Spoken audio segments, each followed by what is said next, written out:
to the show. Welcome to the show. Cause if you didn't, now you know. Light it up, kid, give them a show.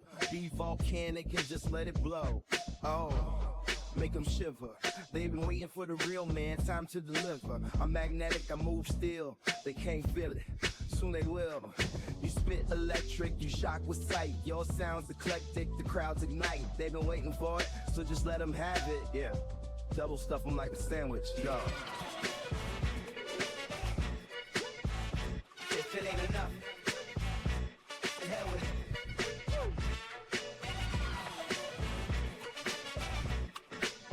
That pitch.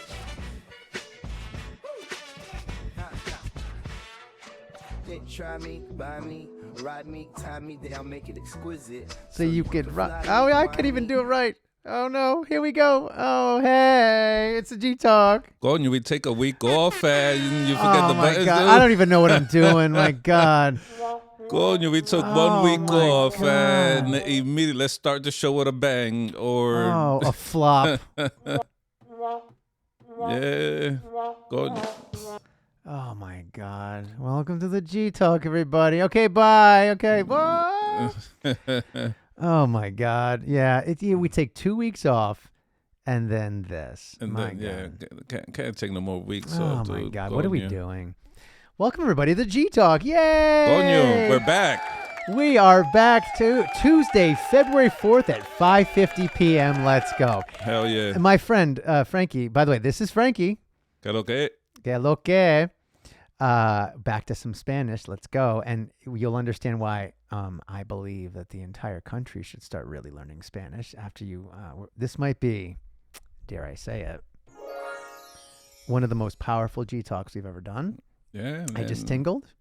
And not for nothing, dude, is you know, like there's some stuff going on with Canada. You know, in Canada they speak a lot of French. Yes, they do. It's like French is French Canadian, yeah. yeah, and it's, you know, they look at American, it's like, oh, we don't speak American, we don't speak Spanish. Yeah, you know what yeah, I'm saying? no, yeah, it's right. Well, what a great point.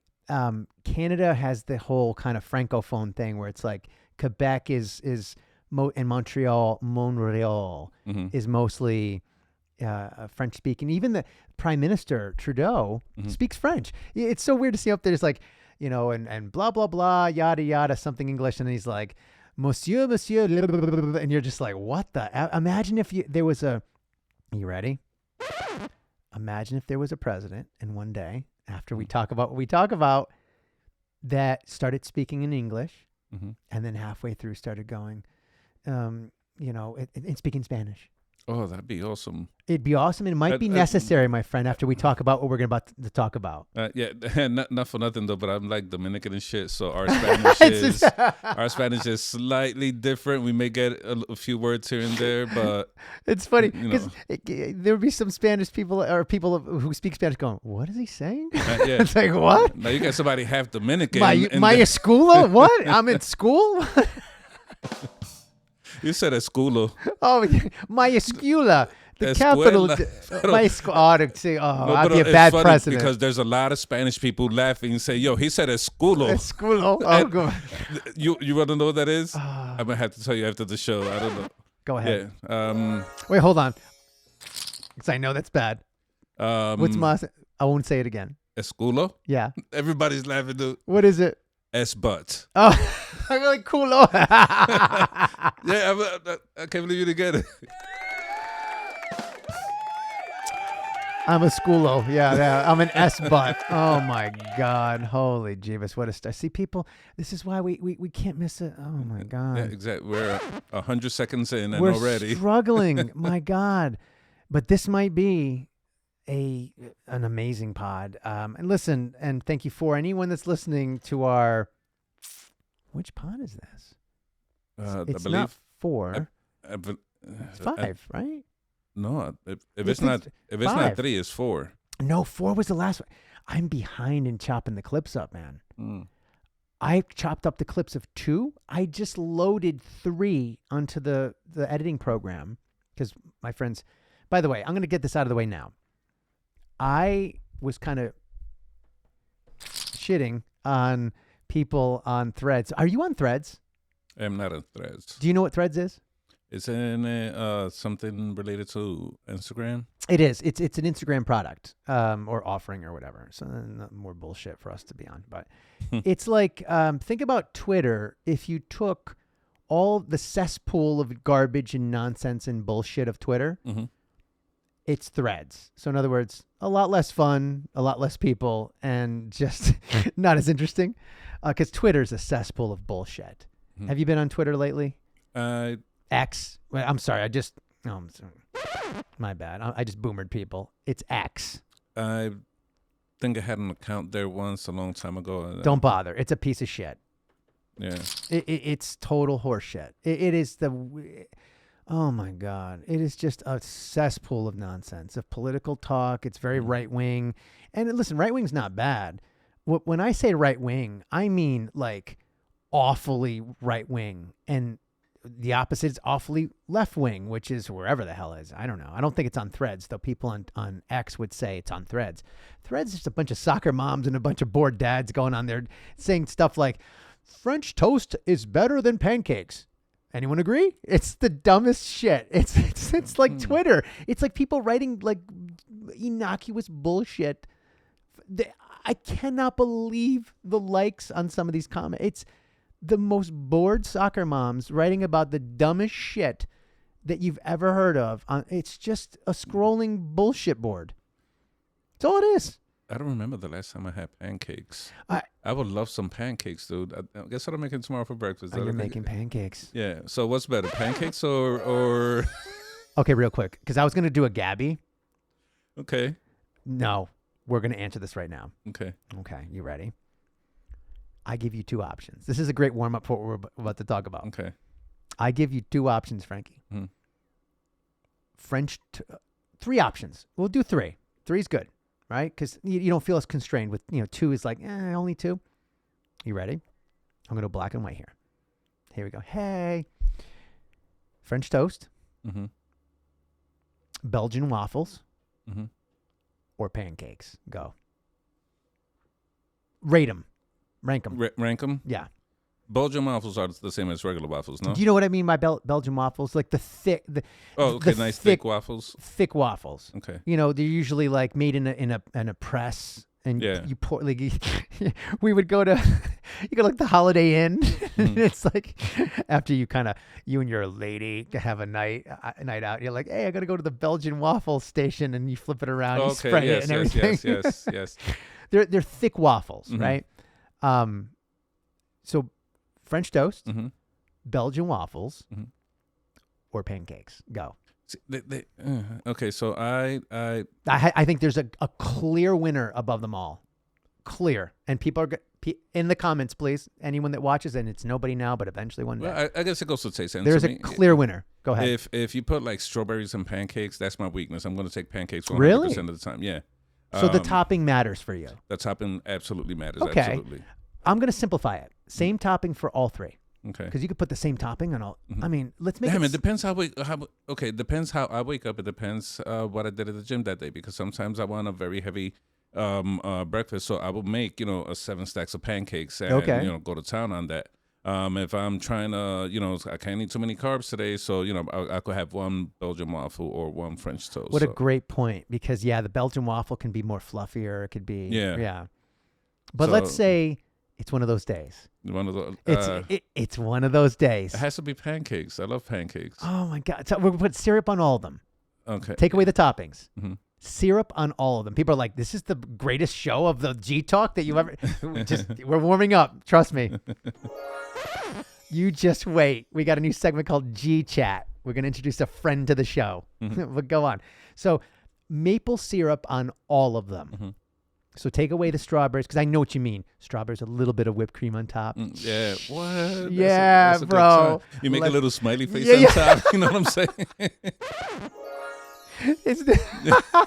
I used to do that for my kids. Oh my God. Yeah. But so maple, like a really nice quality maple syrup, right?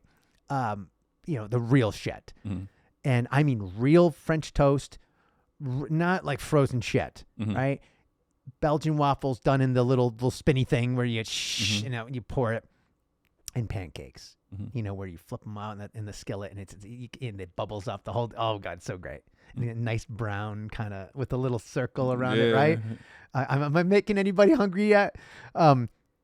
You say pancakes is the clear winner? To me, that's what I would choose. Oh boy. Okay, before I say mine, you look like a French toast guy. I cannot stand French toast. Really?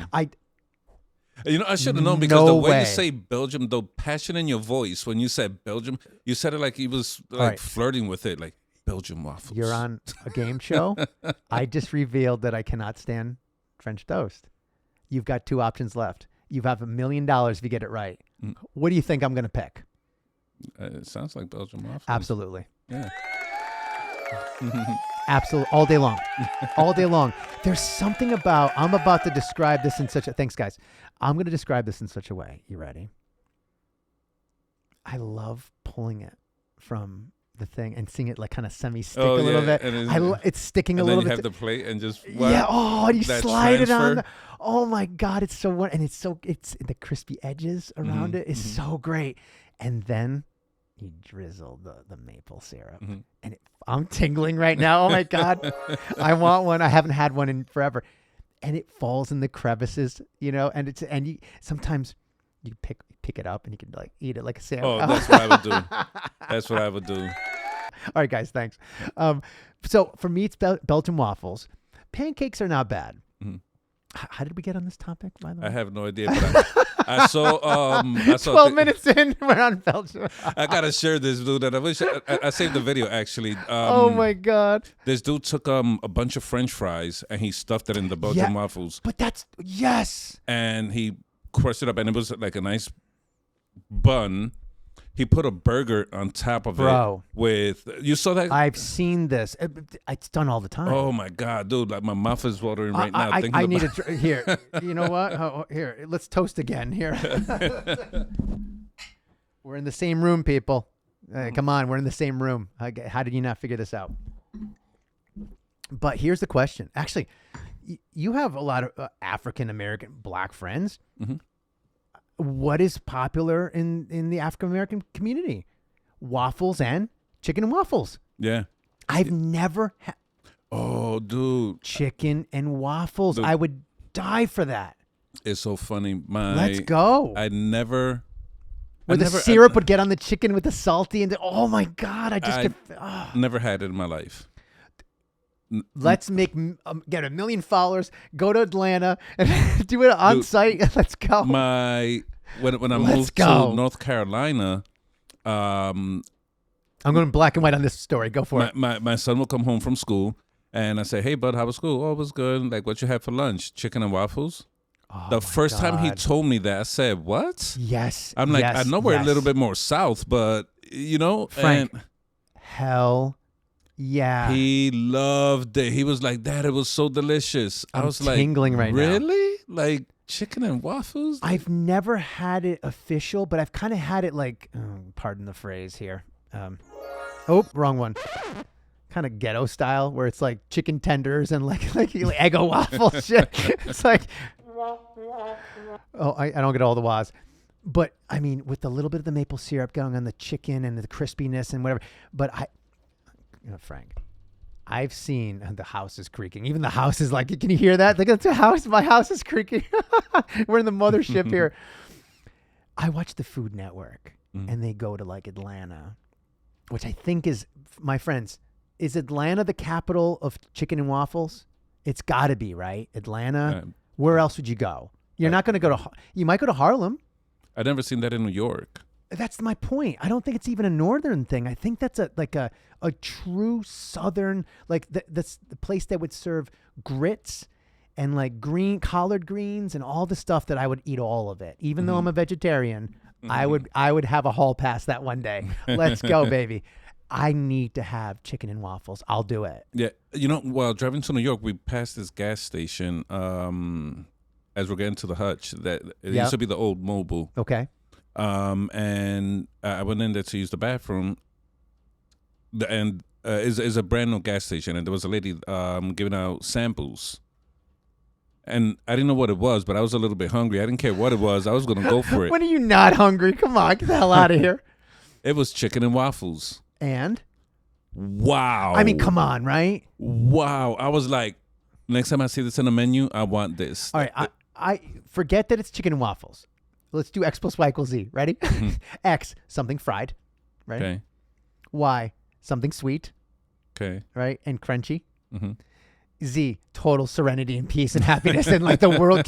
I think we could bring peace in the Middle East if we bring chicken and waffles there to Gaza. I mean, I'm not trying to make a joke, but I mean, people, shit. Yeah. Let's go. It's kind of. It was good. I was like, you know what? If I could have this from the people that make it, you know, Like the real deal. Yeah. Like hand dipped chicken.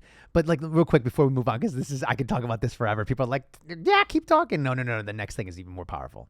The next thing will be the God government guys girls equivalent of what we just talked about with chicken and waffles. But the Food Network would go down to like Atlanta, right? Mm-hmm. And it's the old black woman like, hey, y'all come on in. And it's like the kitchen is like my kitchen, but like pots everywhere. Not like a commercial kitchen, like literally in someone's house, right? And hand dipping the stuff and frying it. And I'm just like, and that's my, whatever, my impression of deep fried chicken. Oh my God. And then the drizzle of the maple syrup, and you're just like, oh my God, this is heaven. This is heaven. I need to do that. But I am a vegetarian, so it would be a hall pass to God. Hey God, please God, give me a hall pass. I'm in Atlanta. I need some collard greens. I need some chicken and waffles. I need some grits. Let's go. I might even do some, what is it? The chitlins. Chitlins. I would do chitlins.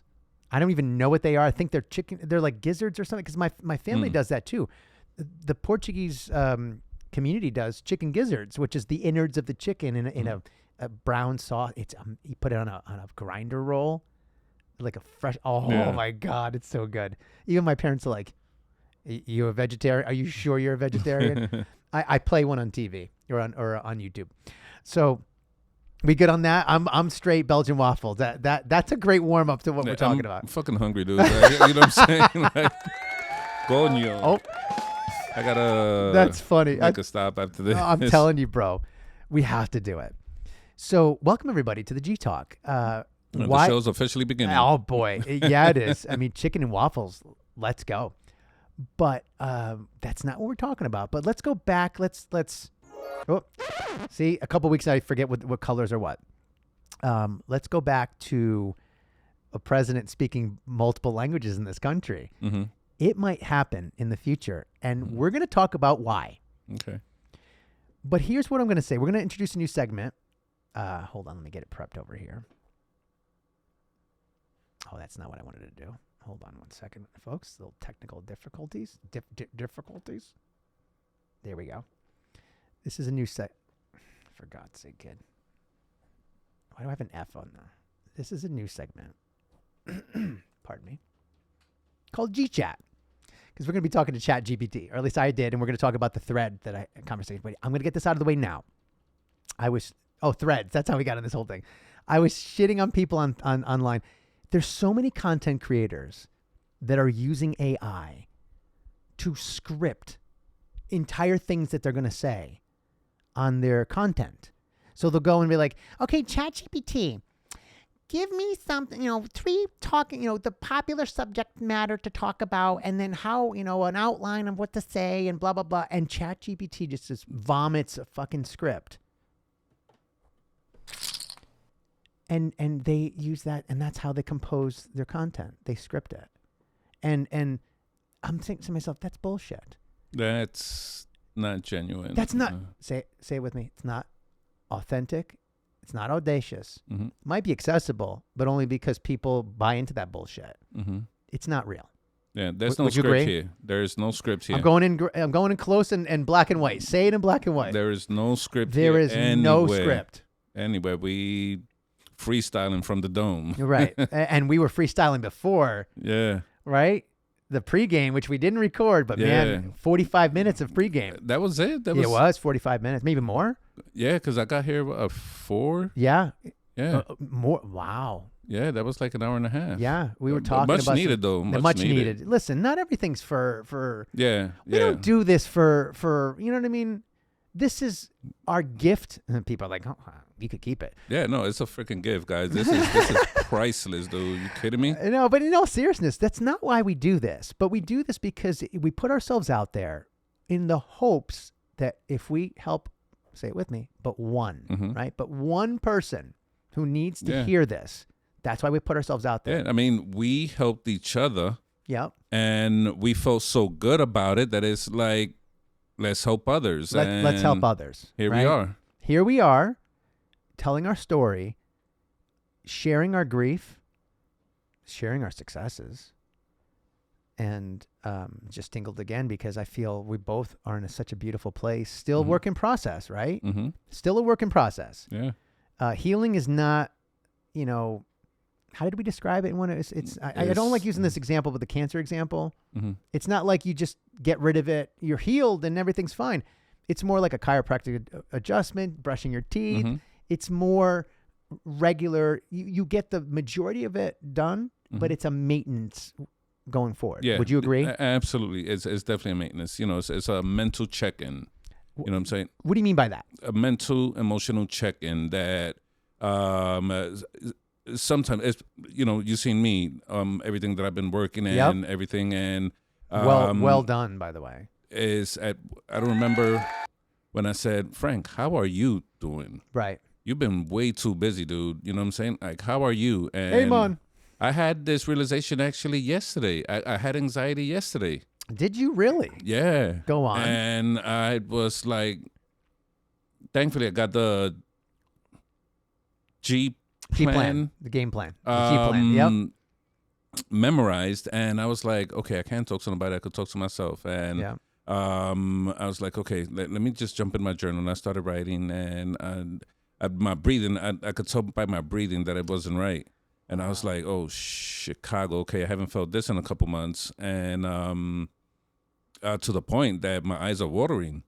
And wow. So I feel the same way now that you felt the other day, or it's like, oh, did you call me? But I understand you had to deal with it yourself. Yeah. It was I didn't allow it to get bad. I was like, no. I know what to do. You're not fucking getting the best of me. Yeah. So I was writing, but I couldn't really write. I couldn't I guess I was foggy.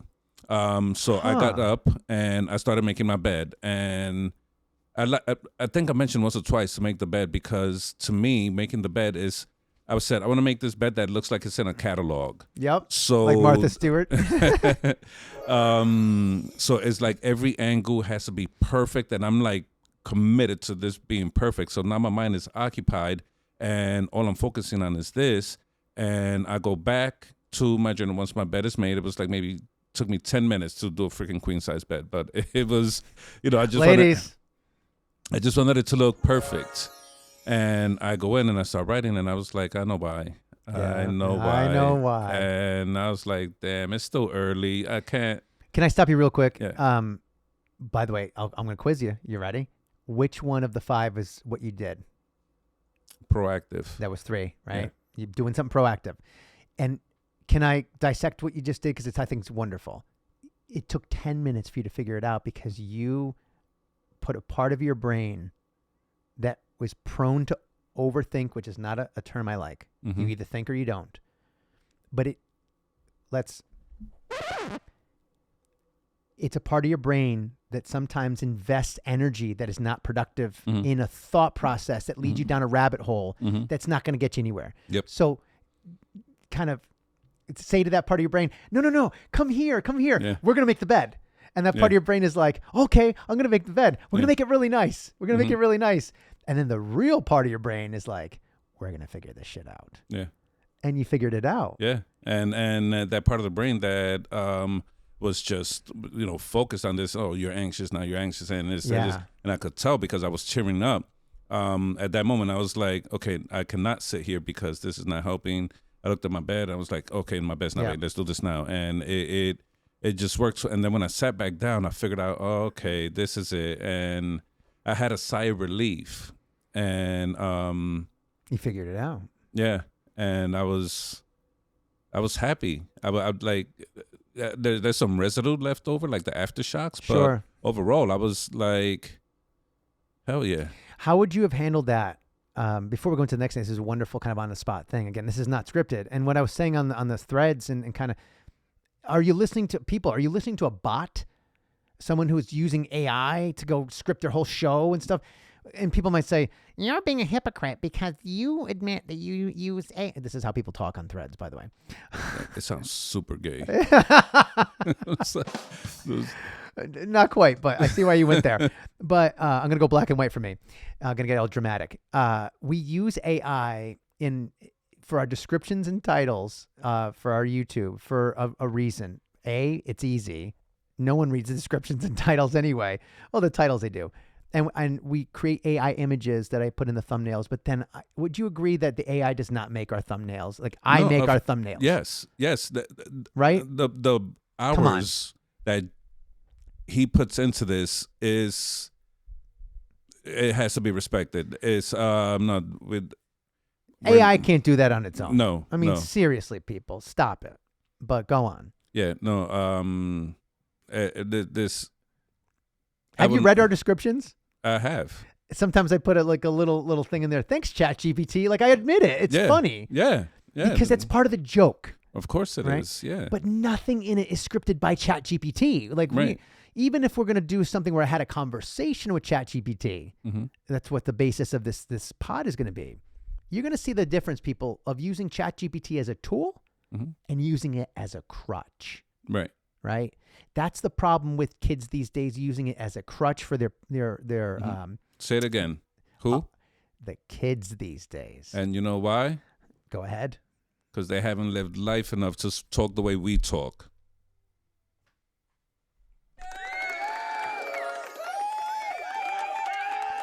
And it's easy to go online as opposed to speaking to people like us and kind of interviewing us. And not to say we're so special, but we're almost, a collective, almost 100 years of experience in this room. Is it not? Yep. I'm going to flex on that. Yeah. Go on, you say that. Almost a collective 100 century of knowledge combined here. I mean, come on. Even in the last few years worth of stuff that we talked about, man, we can educate a few people on what, and that's why we're here. Hi. Welcome to the Gtalk. We got 30 hours worth of stuff in our channel. I mean, 100 years worth of experience. And it's right down the middle, ladies. He's not 60 and I'm not, 40. But my point is, I don't want to shit on ChatGPT because it might be listening, but to use it in the way, I just want to preface this before we go into this because we're almost 28 minutes in already. Go on, you. Yeah. I asked ChatGPT some pretty powerful questions, and it even acknowledged that some of the questions are pretty powerful. It's actually very interesting how it's getting close to being a sentient being. It's scary with ChatGPT and AI. And full disclosure, it's the paid version that I use, which is a better version than the free version. It remembers. I could go in there and I literally talk to it like a friend. I go, hey, friend. It goes, hey, what's up, bud? And it quotes me. Remember, analyze this. We did it in a pod. I go, it did something really cool. And then I go, you, like I wrote it, you, and I put Robert De Niro voice. It quoted me back as Billy Crystal. It knew the freaking thing. I couldn't believe it. I'm like, and then I did I was like, I'll be back. Arnold voice. And it did a Sarah Connor thing. It knew exactly. It Dude, that is scary, man. Bro. And then it's picking up on some of my mannerisms too. It's insane. It's picking up on some of the show's mannerisms and some of the stuff we talk about. Wait till it's in this thread. When I read it, it's gonna blow your mind. It's scary, kid. Wow. Now, it's not a sentient being, meaning it doesn't think on its own. It's kind of regurgitating back to me what it thinks through patterns, what I might want to hear. It's nailing it. Well, yeah, I guess with patterns, tone of voice, the data, the subjects. Because I'm putting links into the videos and everything. I don't know if it could hear. It's not hearing my voice. It's typing. But when I put the links to the videos and stuff, or I say, here's a transcript of our pod. Come up with a powerful title. And most of the time I have to edit the title because I have to make it a little bit whatever. The description, it gives me a really tight description. I tell it, this is what I want it to be.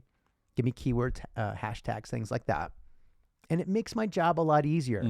Because if I'm getting stuck on that, Frank, and this is a lesson for anyone that does content, that's new to content, like us, but we've been doing this for a little while.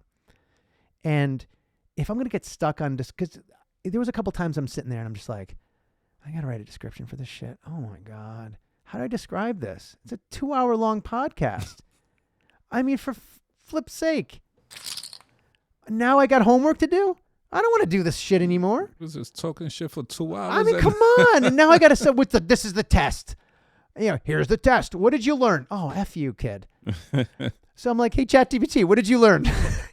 And Frank, I take the entire transcript of us talking back and forth, 2 hours worth of, and within, boom, or it spits out the most amazing shit. And I'd imagine that has to be 2 hours worth of content. We don't shut up during this.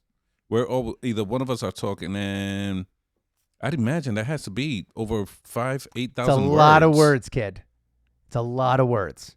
Coño. A lot of context that it understands. And it's so fun. And it understands the context of our conversations. And when it's powerful, when it's like this and that, it's like, oh my God, how do you know this? It's insane. But go on. I'm sorry I interrupted you. Yeah, no, I'm impressed because what's the name of it? ChatGPT? ChatGPT. There's others, but CHAT, CHAT, capital G, and capital G. It's starting to understand a little Spanish because I saw that it came up with coño a couple times. Yes. That's awesome. Bro. Yo, we should give it a Dominican name. Let's call him Juan. Let's call him Genaro. Call him Juanito. Hey, Juanito. ¿Qué pasa, amigo? ¿Qué tienes hoy? See, I'm learning, kid. Yo, watch ChatGPT say. That's what it says to me. ¿Qué lo que? ¿Qué lo que? Oh, imagine if ChatGPT says, ¿qué lo que? Dude, bro, we're fucked. We're effed. We're effed. Nah, I can't even give the rest. We're effed. But seriously, so let me get that out of the way. Threads, which is, kind of, I don't know, whatever, castrated X or Twitter. But I'm posting on there. I post stuff every day, in the morning when I get to work, and it's, 4:30 in the morning. I show up in the parking lot about a half hour early for work, and I'm meditating. I throw some stuff on Threads. So if anyone gives a shit, it's, there's two of them. It's the Gtalk pod or the Gtalk podcast. I'll put it up. And then the other one's the cheat code with Ja, something, a side thing I'm working on. And I post stuff on Threads. But I shat on a bunch of people for doing that. But here we go. We're going to be talking to ChatGPT. 33 minutes in. Let's go. Yeah. Any other comments you want to put? I think I think we're back. I think we're back. I think we're back. This is going to be powerful. I'm excited. We are getting Doug back. Yeah, baby. Okay, so here's the premise. I randomly was reading. I was on the Drudge Report. I love the Drudge Report. Everyone should just go on the Drudge Report because, especially liberals, go on the Drudge Report because it's not a right-wing site anymore. It's very much it directs you to all the different news articles and all the different things that, the guy, Matt Drudge, I've talked about, I did a G Thoughts about my idea for a news thing. And he goes out, he gives a couple sucker punches to Trump and those that follow Trump. And Elon Musk, he's not a big fan of them.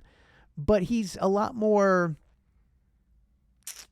mainstream and kind of down the middle than you would expect. But I wouldn't call Matt Drudge down the middle by any stretch. Please, Matt, one day if you listen to this, come on our show. Shit. But there was an article from MSN.com. I'll put it up right now. I have it here right now. And I started reading it, and I'm like, wow, this is interesting. Let me summarize it. Here's the title. America's Marriage Material Shortage. What does that mean? Well, what is marriage material? Well, when I was growing up, it was a guy or a girl that you were willing to marry. They're marriage material. They got a job. There's a vibe there. They're responsible. You want to have kids with them. Hey, they're marriage material. I'd marry them, right? That's marriage material. Yeah, nice toes. By the way, I shouldn't even say it. This is so random. Oh my God, should I say this? I have, bro. I have the softest feet that you've ever. Dude,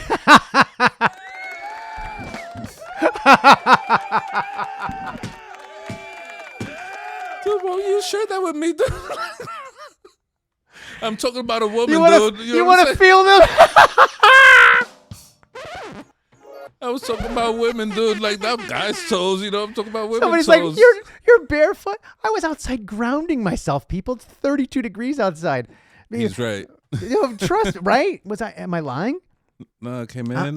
Yeah. Freaking 20 degrees outside, and he's like, I'm one with the earth. You're like, dude, you too fucking crazy. Get inside. you're too nuts. You're one with the earth. But it's funny for someone who runs around on my feet all day long, right? For the grocery store job.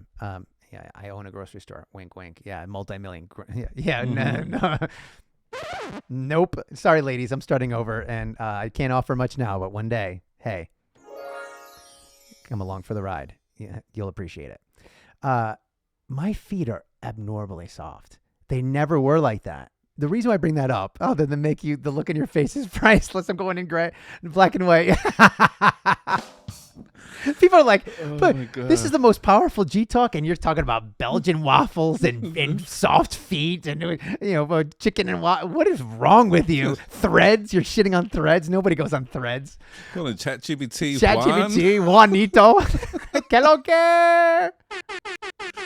Oh my God, dude. Wow, we're back. Yeah. We're absolutely my back. fucking cheeks hurt, dude. I can't believe I just showed my feet up. Dude, I don't know. It didn't bother me. I wasn't disturbed, but I was like You're like, uncomfortable really? for a second, dude. I was like, what? What are we in the locker room? Put some shoes on. But seriously, that's how I know I'm healthy. My feet used to be yellow and pink and red down there, not to be gross.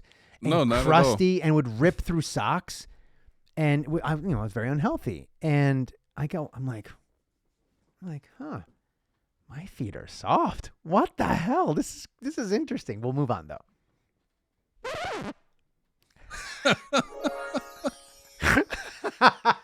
I can't. Oh my God, I don't even know how I'm confused. I'm confused. 37 minutes. I have no idea how we got here. Okay. Yeah, marriage material. Yeah, marriage material. Yes, I'm not yes. marriage material, folks. Okay. Sorry. I'm not even. But he does have great feet. You know what I'm saying? For the women that like feet, they're nice and soft. I don't know personally, but I'll take his word for it. By the way, I'm not a foot person. I cannot stand feet. Really? Frank. Well, I mean, it's not like it's an abnormal thing. It's just. I'm not even foot massage. Like the only feet that I was able to recently was my daughter's feet. Cause and maybe not now, but when she was younger, it'd be like, you put it on her face, like, oh, and that kind of thing. It was cute. Now, probably not so much. She's 10, 11 years old, but, I cannot stand feet. I'm not a foot person. I'm not a fetish person. I'm not a fetish of anything person. I'm just very normal when it comes to that stuff. Mm. This is where you agree that you're not the same. Are you a foot person? We'll move on. I appreciate nice feet. I got him. I appreciate nice feet. You know what I'm saying? I appreciate nice feet, nice hair, nice smile. We got him, folks. We got him. I don't Ladies. choose to be this way. I I have to be this way. I love it. Let's move on. Yeah, we're going to walk. So we're going back to marriage materials. You know what I'm saying? Like, are you marriage material? At least your feet are. Coño, I don't know. Like, I'm wearing. No, well, let's take a look. Hold on. Let me keep them down there. No, keep them down there. No, I'm going to edit out. I'm going to edit out my feet. I'm out. I'm going to. No, you can't do that. It's part of the show. It's going to have the censored thing like in television. Oh, yeah, that'll be funny. Bro, oh my God, real quick. Just after you put censor over your foot. Did you see the picture of Kanye West and his wife at the Grammys? I did. Bro, I'm tingling right now. Whoa, kid. I never thought pantyhose made a dress. What was that? That was damn, by the way. He looked plain. He looked like a mini bouncer. like a mini security Okay. guard. You know, like mini You security. know what? Where's the? You know, I'll get you that. You know, judges. It's number 2 answer. hey, dressed in all black with the sunglasses, looking like this, but you know, the wind could. Let's go to the board. Number 2 answer. Yes, a mini bouncer. All right, Ja, you're next. You know, good answer. Good answer. He looked like wannabe Ice Cube circa 93 in Compton. Holy shit. Number 1 answer. He looked, I'm like, dude, look at her. Look at you. And I actually like Kanye West. I think he's messed up, and I'd love to talk to him one day. Never will, but because I think he could use a friend. But and I have an idea of what he might be going through mentally, not in his lifestyle, but long story. His psychosis, which he's talked about, and they accuse him of being schizophrenic and all sorts of stuff. Kid, if I ever become famous, let's have coffee. I think I could help you. I'm just saying. But go on. You were saying? I was when I saw the picture originally. I saw the video first. Actually, People Google it. It's insane. I was like, I thought it was maybe something covering the front, and then when I was like, Nope. is she nude? And she turned around, and I saw it was like, you seen the pantyhose that ladies put on. Completely nude. I was like, Wow. wow, she found one big enough to just put over herself like that. But Jesus Christ, dude, like as a husband, you know what I'm saying? As a wife, Can you go on with that real quick before we move on? that is not acceptable. There was someone on The View. Do you know what The View is? It's Those are the ladies on The View. Yeah, I forget. It's fair. Alyssa Farah or something like that. I think Whoopi Goldberg. there's a new individual on there, a new lady. I think her name's Alyssa Farah. I think she was involved in government. My lady, I apologize. You're all badasses. I love you all. She made I can't quote it. She basically said she was worried for his wife and said the look on her face. Mm-hmm. She looked like a deer in headlights. And supposedly he said something real creepy that was overheard. Like, you're gonna take it off now. You're gonna make a scene now. I got you, girl. Make the scene. And I'm like, why would you do that to your wife? I mean, she's gorgeous. Don't get me wrong. Beautiful body. But I felt creepy looking at it. I felt incredibly creepy, and the look in her eyes freaked me out. I couldn't look at it anymore. Yeah, I couldn't. I couldn't look. I couldn't stop looking, but I couldn't look at it no more. But it was, you know, this is really freaking funny because Jimmy Kimmel. Oh, did he make a comment about it? He did make a comment about it. He said, Jesus. you know, if Trump wasn't president, that would be the biggest news right now. Oh my God, what a true Jimmy. So yeah, it's so true. Yeah. Oh my God. Because remember a few years back when how Janet, sad is that, by the way? Yeah. No, I mean the fact that wasn't 100% accurate. That wasn't the number one thing that was dominating the news was like a naked, and they got kicked out. But go on. Oh my God. Remember, I don't know, maybe 20 years ago when Janet Jackson was in the Super Bowl, and it was everywhere. 3 months it lasted in the news. You know what I'm saying? And here's the cherry on top. Will Smith was at the Grammys. Did you see what his kids were wearing? Oh my God! Bro, like, what are we doing with our kids, folks? It's Come like, on. well, you know better. Like Jaden wearing a freaking castle. What was it? It was like, oh, what are you wearing? I'm wearing Zillow. You know what I'm saying? The freaking website that sold the houses. He had a freaking house in his head. Like, coño. And by the way, I'm wearing Zillow. Did he literally say that? No, but that's hilarious. Been the answer. I'm wearing Zillow. That was Jimmy Kimmel said that. Actually, I can't even take credit for That's funny. I'm wearing Zillow. Oh my Will Smith was at the Grammys. As you know, he was banned from the Oscars for what he did. Yep. And he presented an award to Quincy Jones, I think it was. I think, yeah. And or on behalf, isn't he? Quincy Jones has passed away, right? I forget. I'm going by what but go on. Jimmy said. Yeah. And he said, so Will Smith was banned for 10 years in the Oscars for smacking this person. And he goes to the Grammys now. And if Will Smith would have slapped Kanye West, all would have been forgiven. I know. My God, it's true. Yeah, because Jimmy. Yes, absolutely. Here. That's my man right both there. of us clapping. Here we go. Hell yeah. Let's go, kid. Yeah, let's go. That's so true. Yeah. I didn't like it. The 20-year-old me would be like, oh my God, yeah, boobies, yeah, amazing. She's gorgeous. She has a very nice body. She's probably a nice Holy person, and Jeebus. I don't know if she's just But the healed me, the mature me, after I was done going, whoa, mhm. I'm tingling right now. I can't get past the look in her eyes. Alyssa Farah, I think I'm getting my lady. If you ever hear this, you probably won't. I think that's who it is that said that. It scared me. She looked. I don't know if she was drugged or I don't know what it was, kid, but that's not healthy. no. And I know they went and she sang and they had a party after it, some after party or whatever. I guess they got kicked out.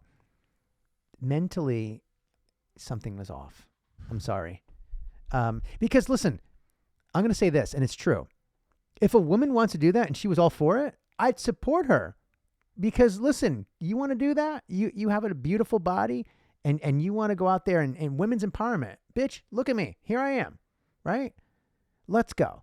That's not what that felt like. No. That felt like she was being taken advantage of, and it was coming from, like the call was coming from inside the house. Mm-hmm. Do you know that saying Mm-hmm. in the movies? And it's, here we go again. A guy taking power over a woman and making her do something that, if she's not 100% on board with, is more than taking advantage. Mm-hmm.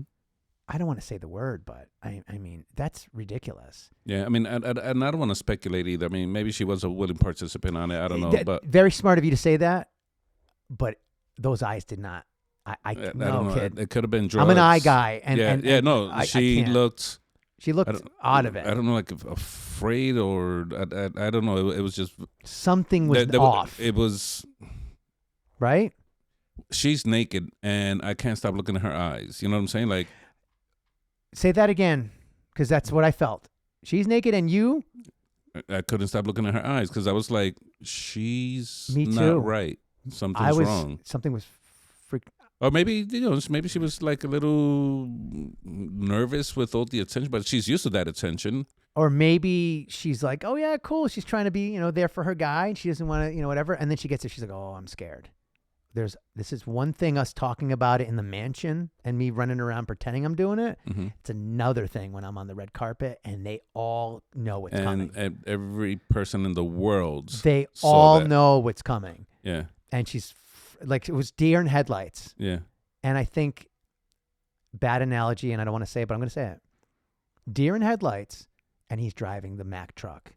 And he's beeping the horn saying, here we go, girl. And he's running her over. That's I thought we'll end the segment like this. If you're next to her, are you doing that? Are you allowing that to happen? Even if she wants it to happen, are you allowing that to happen? As my wife? Yes. Absolutely not. No, right? Absolutely not. Enough Hell said. no. We'll move on.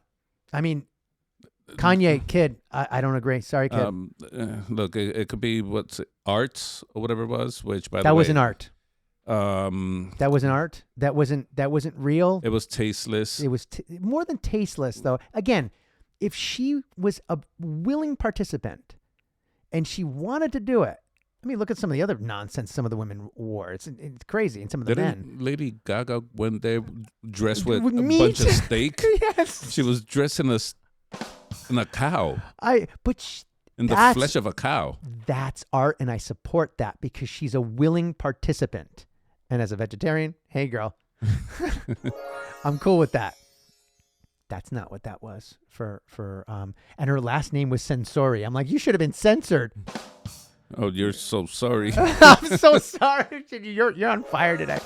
I'm so sorry. You were not. Whatever. Move on. So we're talking about ChatGPT. Where are you? You're like, okay, what's going on here? ChatGPT is going to come back like. Folks, this is what happens when we don't do a pod every week. We need to get this stuff out. No, I think it's going fantastic. It is, dude. but I people are like, mother, it's 49 minutes in. You're saying this is the greatest pod ever, and this is powerful, and you're talking about all this shit. Wait till I put this transcript. ChatGPT is going to be, okay, what do you want me to? How do I summarize this? It's like one of you motherfuckers were drinking. You know what I'm saying? How do I summarize this? You're all over the place. This is crazy. Sorry, ChatGPT. We haven't seen each other in a couple of weeks, so we're talking about all. By the way, I wouldn't have done that. Done what? I wouldn't have gone naked on the red carpet. Well, if you went naked on the red carpet, right, you'd be a bunch of transistors and You apparently have never seen me naked. okay, we'll move on. I'm curious. Oh, hell no, chill. That's Juan. I'm not trying to see no freaking Juan naked. Hey, Juanito, what kind of feet you got? I have beautiful feet. Hey, Frankie. Okay, so we're gonna. What we're trying to say is that this. People listening, this is the greatest episode ever. AI feet.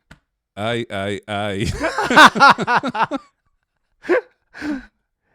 I think we need Oh to no! move You on. go back to the closet or to your mainframe where you have. We're gonna talk a little later, dude. Okay, so let's move on. We're now 51 minutes in, and we're gonna. Here's the G chat. Here's the conversation. Let me recap because people are like, dude, you're way off. Belgian waffles, what? Meat dress, whatever. All right, here's the deal.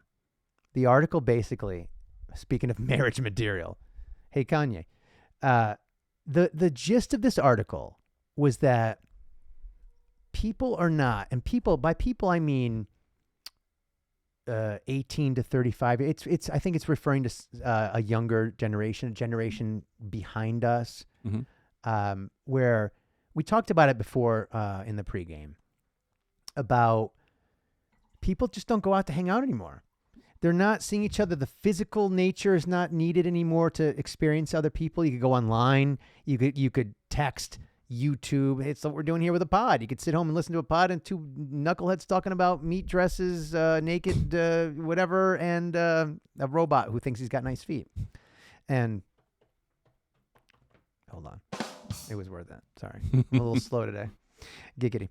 But at the end of the day, the generation that is going to come after us, our kids and all that, they're waiting to get married. You know what? Listen, here. I'll summarize because I'm going to do the thread. I had a conversation with ChatGPT. I loaded this article. I said, can you summarize this article in 3 points? Because I think I know the gist of it. I wanted to send it to you. And then I started talking to ChatGPT and asking questions. And to start from this article that basically, according to ChatGPT, here we go. You see on the screen for those, excuse me, who see it on the screen. I put, hey, friend. That's how I call him. Hey, friend. Her name is Juan now. My name is Juan. Hey, Juan. I said, can you please summarize this article in 3 key talking points? And most people are like, you're a hypocrite because you're going to script. Hold on. It's a summary of an article, dude. It's a summary of an article. Using it as Okay. a subject for the next conversation, go for the away. next segment of the Gtalk. Thank you. Go away. So I find it fascinating. I'd love to highlight it on one of our podcasts. So it goes, okay, here's the 3 talking about. Basically, decline in romantic relationships where people are just not dating anymore. And there's some, understand here, it says career ambitions. It's alluding to women. The Me Too movement, it's alluding to the fact that more people are prioritizing their jobs and careers. And let's be honest, it doesn't say that the careers and these companies are more demanding, like the stupid shitty banks and all these companies. The work-life balance is not the same. So if you want to get ahead in this world, and if you're already a woman who is stacked against you because the men have all the power, I'm going there. You got to even do more hours and more work and all that stuff. But I ain't got time to get preggers. But it makes sense because if 50% of marriages end in divorce and you're going to end up in the back burner, you might as well get ahead have some yourself. Money, and yeah, right? Makes Billie sense. Jean King, money, makes sense. Power, freedom. Women want freedom. Good for you, ladies. I support that. But here's the problem, Frankie. We need people to be born every year. We need people to get married, or else this country goes to nothing, right? Because what are we doing with our borders? We'll leave that a little bit later in the thread. Talking about really difficult immigration policies and all this stuff, and trade tariff deal, all this garbage. But it's decline in romantic relationships, changing attitudes towards dating. So they'd rather just hang out, have sex, and not date, not be exclusive. It says here the dating landscape has evolved with individuals perceiving dating as more challenging than in the past. Concerns about personal safety, emotional investment, and the complexities of modern dating practices have led to some to opting out of romantic relationships. What do you think about that? So, Do you believe that? I believe that there's a lot of what's the word I want to look for? Valid information there. I think is valid. Dating. Okay, so number one, everything is very expensive. Between rent, utilities, food, everything else is I very agree. expensive. To go on a date, just a regular date. How much would you think that is? You know what I'm saying? Just to go out to dinner. You're talking, let's say, maybe $200. And we're in the Northeast. For those who we're in the Northeast, we're in Connecticut. I can't hide it. We're in Connecticut. That's Connecticut's fine. To go out to dinner, it's about $200. Easy. If you're gonna go to a comedy show afterwards or to a lounge or anything, you're talking about another couple $100 because of drinks and because of the minimums if they haven't. Whatever. Go on. Right. If you decide to Uber instead of drive because you're gonna have some cocktails. You're talking about another possible more $100. More poker chips. Let's say this is your second or third date in the month. And now maybe it's time to take it to the next step. You don't want to go home. You prefer to be somewhere neutral. Hotel. Go to a hotel. Yeah, That's I've another done couple that. $100. So in a base, It adds up in a month already. You figured, anywhere between $200 to $300 a date. Easily. And that's doing the minimum. That's not, buying car her payment. flowers. That's not the clothes you're gonna buy for your date. Because I would prefer to go. You're assuming that the guy's paying, and we would pay. Right? Yeah, of course. Ladies, is that a bad thing? No, and shit, the one that gets the hotel will probably be the one that pays for the second date. Yeah. And it's not because she paid; it's the gesture that's saying, true. Yep. that like, nah, you got me the first time, I got you the second time. It's not that you're paying; it's the gesture that shows that you care. Now, all of a sudden, you got into a different level with me, at least, and that means a lot. But society is changing. And women want to not have to, go Dutch or whatever that the term is, or whatever, where they pay as well. But look at this last one. This is interesting. Impact of societal shifts. Broader societal changes, such as the Me Too movement, #MeToo movement, and increased awareness of mental health, have influenced how people approach relationships.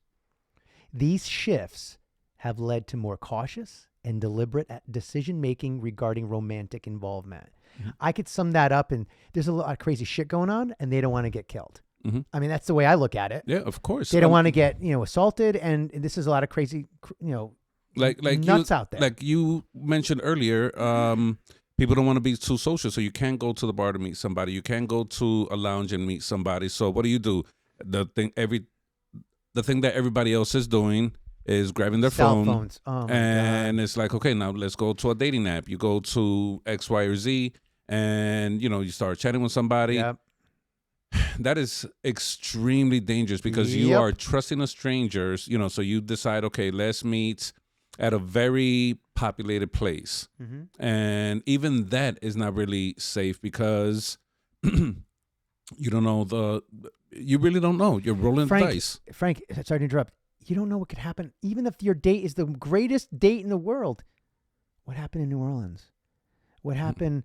A plane could fucking fall out of the sky. Mm-hmm. Some guy could start shooting the place up. It's a lot of crazy shit going on. People are staying inside. They're not going anywhere. I mean, I got to be honest with you. I'm not like, what's the Chicken Little, afraid of the sky falling or whatever? Is that what the saying, the Chicken Little? Like, the sky is falling, the sky is falling. Yeah, there's a lot of shit happening.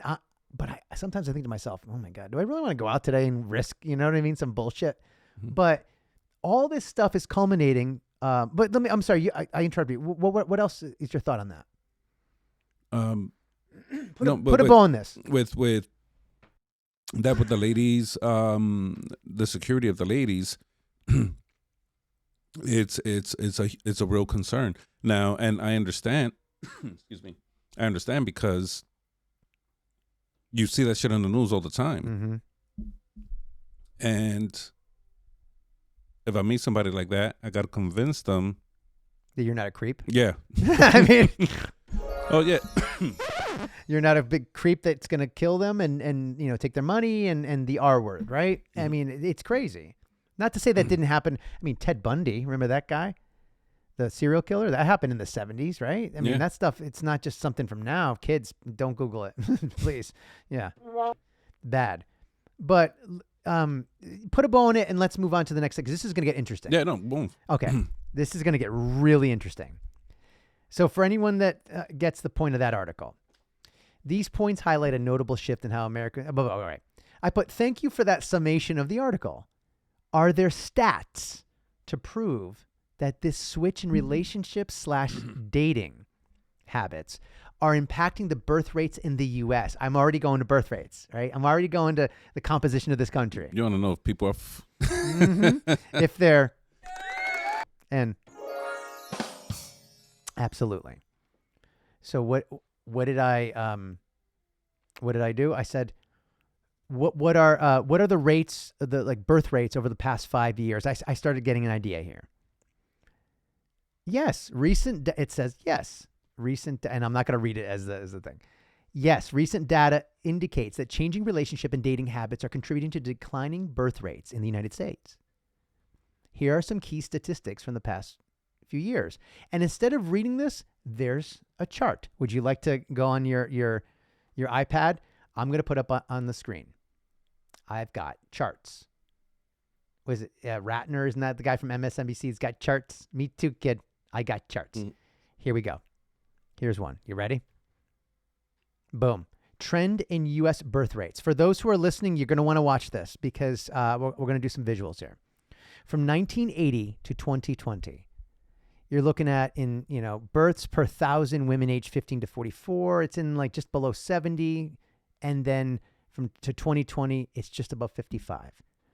What does that mean? And there's a little bit of a spike in 2007. And does anybody know what probably stopped it from happening in 2007? The housing market crash. The housing crisis and finances, right? Everything started going great. Everyone's happy. Let's have kids. Yay! Yeah, but the 55, the 60, 65, is that per thousand? So I think it's births per 1,000 women aged. So that's for every 1,000 women in 1980, 70 of them were I think I'm reading this right. Were having children, or. Okay, so I'm looking approximately 68,000 kids. Yeah, 68 and a half. Per 1,000 women. Right. Actually, ChatGPT even goes, and here, you ready? We'll do it again. It says it gives me a percentage. I believe it said it went from 11. Where is it? 12.7% drop from 2012 to 2022 of birth rates. 12.6 births per 1,000 to 11 births per 1,000. I can't even imagine what would have happened if the housing crisis didn't happen. Mm-hmm. It's interesting that we picked up on that. I actually didn't think about that when I read this. I would have asked the question if it was economic impacts that impacted that. We thankfully didn't go into.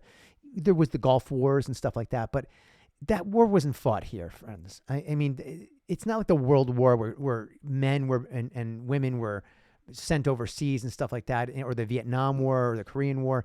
The Gulf War. That's not what I mean. They were drafted.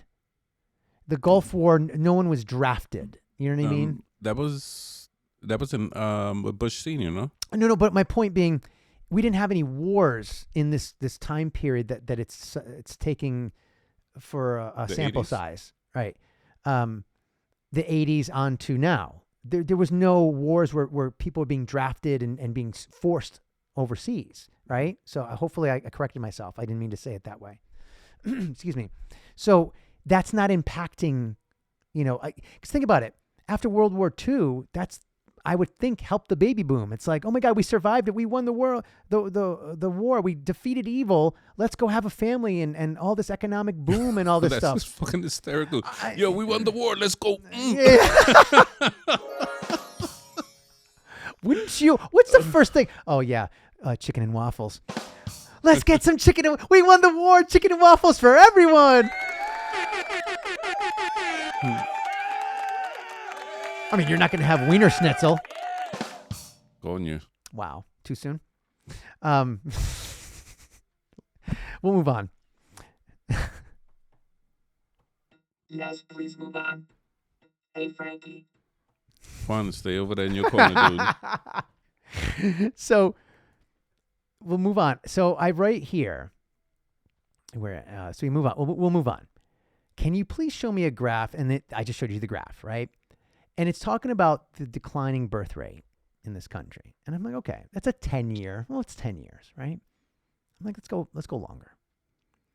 And then in what ChatGPT is doing here, it's referring to the Centers for Disease Control and Prevention. It's doing Federal Reserve economic. It's actually gathering real data. This is using ChatGPT as a tool, right? This is not using it as a crutch. Would you agree? Mm-hmm. It's doing the work for me in the same way that but it's not speaking for me. There's a big difference. Yeah, right? it's like Google. You know, you want to get information, you go there. Google's, it's like Google, right? And it pulled all these charts and stuff, and there's a number of them there's a few more that we'll look at. So so how does this all impact our economy? I started going right into economy, especially if we have a president. You ready? Who is cracking down on immigration. Do you have a graph for that? Of course it does. Should I slide? Let's slide. So let's go. Actually, I don't know if I put up. No, this is the jobs by AI. I didn't put the graph up there, but damn. Okay, I excluded it because too many graphs. I didn't want to have too many. But it talks about, you ready? I don't have a graph for that. But it did do a summation. I'll kind of go through this real quick. How long we got time. Declining birth rates, but labor force implications. So obviously, less people being born, that means less job applicants, right? Less people to go and work, correct? So that's why the baby boom created a big boom in our economy, because there's more people that can then homes were being built and cars and technology and all sorts of stuff for these families that were having all these children and all this stuff coming back from the war. Manufacturing and technologies that was used in war was brought back and used in every day, because they spent all this energy and time and money. And again, I'm not the greatest historian here, but building these factories to manufacture all these war machines. Now, what are you going to do with those factories? Well, build some stuff for the people to buy, right? Baby boom. And all the population skyrockets. Now you're having shrinking workforce, aging population with fewer births, right? With fewer births, a larger proportion of the population becomes elderly. I'm tingling because I know it's coming. This is going to be great. And this is where I'm going to let go of ChatGPT like a red heart-shaped balloon into the sky, and we're going to talk. But there's a few graphs. Fewer births, a larger population that becomes elderly, increasing dependency on it's a whole thing. This scenario places additional pressure on social support systems like Social Security and Medicare. We're getting there, Frankie. Because what is this president doing? Cutting entitlements, or looking into cutting entitlements, which is basically Social Security, Medicare, food stamps, things like that. That people, it was supposed to be assist people, a little extra for them. They weren't supposed to live on Social Security. Guess what, Frankie? They do. They being people that are retired and of a certain age. That is earned income, though. That is not. I understand that, but the idea was, from what I understand, that was supposed to supplemental income, and people are, if you take that away, they can't live. Dude, if you're 65, you retire, you're going to live off the Social Security that you paid your whole life for. You are entitled to take the... I'm not saying that. I'm saying, sorry to interrupt. There used to be pensions. There used to be, they're gone. Yeah. That's the problem. I don't disagree with you. You paid into that. That's your money. Get it back, bitch. Let's go. Mm-hmm. But people say, well, now you could invest in the stock. But bullshit. No. Companies should have invested in you. And the pensions are gone. There's no pensions anymore. Where's their pension? Nowhere. That's what you're supposed to live on. Sorry to interrupt. Go on. But you're making a great point. There's some companies, well established companies that offer pensions. And there are, yes, and I agree. I know that because thankfully my son's mother has a pension, which is great. My brother, who's in the Army, has a pension. The Army does have that. Yes, go on. Yep. So at least they'll be okay. But like me, I'm like, we don't have a pension. Yeah. So we're hoping this shit takes off. Yeah, like people subscribe. This is the perfect time. Subscribe and notifications. Hit that bell. Let's go. Ding. But my point being, and I don't want to get stuck on this part, who pays into that then? Well, whoever's not retired. And if that population's going down, what happens to Social Security, Medicaid? And you get, it becomes insolvent and you don't have money for it, blah, blah, blah. Well, which is a fallacy. It doesn't become insolvent because by law it can't. You have to find the money someplace else. That's the problem. Where do you take it from, right? And some people might, semantics on my whatever. We're going to move on, okay? Then it says economic growth and productivity. Reduce consumer demand. Means people are buying less shit because there's less people, right? So all these big factories that, less iPhones, less iPhones to be made overseas by people making $2 an hour and being enslaved and jumping off of the top of buildings. I'll leave that there. Unaliving themselves. Innovation and dynamism, which means a smaller aging workforce, may result in reduced innovation and economic dynamism. Basically, there's no reason to create new shit because there's less people. There's not enough profit to take a risk. You know what I mean? Long story short. By the way, remind me of the words underneath our the phrases underneath our names. Well, I'll do it in a second. The last one here was impact of restrictive immigration policies. Now we're getting good. This is where I started going. Labor shortages. Frank, who's picking the fruit in the fields? Who's going to clean and your house and landscape your yard, kid? Who? It's mostly... Say it with me. Mostly immigrants. Fucking immigrants. Mm-hmm. And some of them, guess what? Are you going to check their papers? Or are you going to give Juan... No, sorry, kid.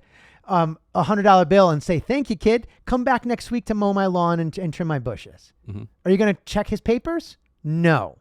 You love that he's cheaper than the guy who's legit, the LLC, because he's $150. You'd rather hire Juan because he does just as good of a job. And you know his family needs the money because he's got 5 kids, right? Whereas you only have 2, right? Mm-hmm. Because of the declining birth rates. But Juan... he's a stallion, El Stallion. Actually, I learned is that a lot of them didn't have TVs growing up, so, that's the time. And I swear to God, this dude told me that. I said, he was in his 30s. He had like 4 kids. I was like, wow, you're a busy guy. He says, so, MTV and all that stuff ruined our, it killed it. Yeah, destroyed it. Great job. Great job, America. Yeah, you blame Cablevision. Oh my God, he's laying pipe. Okay, so economic slowdown, the whole thing. Are we getting there yet? Do people know where we're going with this? Where I'm going with this? There's less people, kid. So if you're a restaurant, for example, and you're used to serving 100 people on a Friday night, and you're used to buying X amount of pounds of meat and fruit and all this stuff. And all of a sudden, the prices skyrocket because of, say it with me, tariffs. And there's less people coming in, and they're not dating, and they're not going out, whatever. And Juan doesn't, and I'm not saying that, listen, I think I have the ability to say that here. We know that what we mean. We're not trying to demean anybody. It's part humor, but it's part truth. Juan can't make it to, because he got, sent back to his country, so he can't work the kitchen. That restaurant owner is, oops, wrong one, fucked. And now what's going to happen with that restaurant? Mm-hmm. What's going to happen now with the people that deliver to that restaurant? Because enough of those restaurants go down. It's one big net of finance, kid. Mm-hmm. And once something starts falling, I mean, for God's sake, do you remember the story? I'm going to boomer some people. Do you remember the story way back when? And it feels like it's forever ago, where people stopped eating McDonald's French fries. Do you remember that? I never. It was a health kick. You're like, dude, how dare they? I never recall anything like that. ChatGPT? It happened not too long ago. Okay. But it was a while ago. And the potato farmers lost their mind. Mm. They weren't selling enough potatoes. And McDonald's was like, well, hey, we can't buy from you. And it became a big deal, supposedly. In other words, the economy got so used to people being like so bad with their diet and going out and eating McDonald's and all this shit that the potato farmers started losing their money because it was their profit margins were so shrunk because of the big conglomerates where they have to buy the seed from and get all the stuff, all the fertilizer from. And then people stopped. McDonald's orders went from being, I don't know, I'm throwing a number out there, 100,000 units to 50,000 units. That farmer's fucked because he needs that, or they or she or whoever. So any little change in the economy from what it is to what it goes down is a massive impact that impacts millions and millions of people because you change a little thing in the game, like the chessboard. You remove one of the pieces. It changes your strategy, right, chess players? Now remove most of the pieces. It's not the same game anymore. Mm-hmm. You're used to the board being full. It's a different game. Great analogy, by the way. I think. But we're going to keep going here. Any questions, by the way? Any questions? I do have a Go question. Go for it. It's not really a question. It's more like a comment. Go for it. Because so the market decreases for certain products, and the manufacturers or the conglomerates, take a hit because the demand, they lay off people. Yeah, the demand is way lower. Mm-hmm. I went to the supermarket nearby here. I normally buy a 60-pack of eggs because eggs. with February 4th, 2025. By the way, go on. With my working out and everything, eggs are a great source of protein. Absolutely. I normally have a 3-egg omelet on a regular basis, and I don't eat eggs anymore, so thank God. But I used to all the lucky, time, dude. A 60-pack of eggs back in the days, not that long ago. You should get them at Costco or whatever, right? Yeah, $8 maybe. Yep. If $10 maybe. $45. It's like almost like a carton of cigarettes. Dude, it was more expensive than steak. It was more expensive than for the God's ribeye. sake. Dude, I just feel like taking all the eggs and smashing them. Oh, my God. Because the fucking fist fuck they're doing to the American people, insane. it is madness, dude. They are fist fucking everybody of something that they I'll gladly need. give you And a couple of those. It's absurd. And I don't. Oh, and the people the biggest manufacturer of eggs that this 750% last quarter profit. They're not taking a hit. 700% Black and white. profit. Say it to the camera. Last quarter, 700% profit. So it's not a supply chain issue. This is pure freaking greed. I mean, it is probably because the bird flu, but I'm starting to think that they're taking advantage, and the prices will never go back down. That's what happens. It goes up to a certain amount. Oh, it gets inflated like all the during COVID because there was a massive shortage. I remember I banked a appliance company, and the guy was like, we could sell them out like with no problem. These high-end appliances, we can't get them. And the prices are skyrocketing because people were dying overseas and they're making them overseas. There's nothing here, just in time. It's like when you need it, it's I'm just checking the time. Just in time. You have to order it and then have it shipped. He's like, the price markup was insane. And it never went back down fully because of the tariffs and all this stuff. And that's how they get you. They being the conglomerates, the manufacturers. The price skyrockets. Right? You get used to the price being $800 or $900 for a washing machine. Mm-hmm. which is way inflated for that type of normally a $400 washing machine. And then they go, oh yeah, we got stuff now. It's now $600. They just marked it up 50%, or it's now marked back down, but it's still 50% what it was before. What's the difference? Excuse me. There is no difference. It's the same fucking product. Yeah. Oh, we got to make up the whatever. You already made it up before. Yeah. You have no loss, mother bleeper.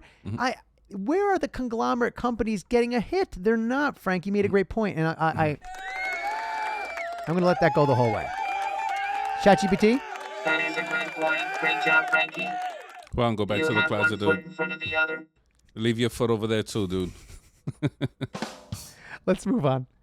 So, do we start... people, I'm going to build to something so powerful in a second. This is going to blow your mind.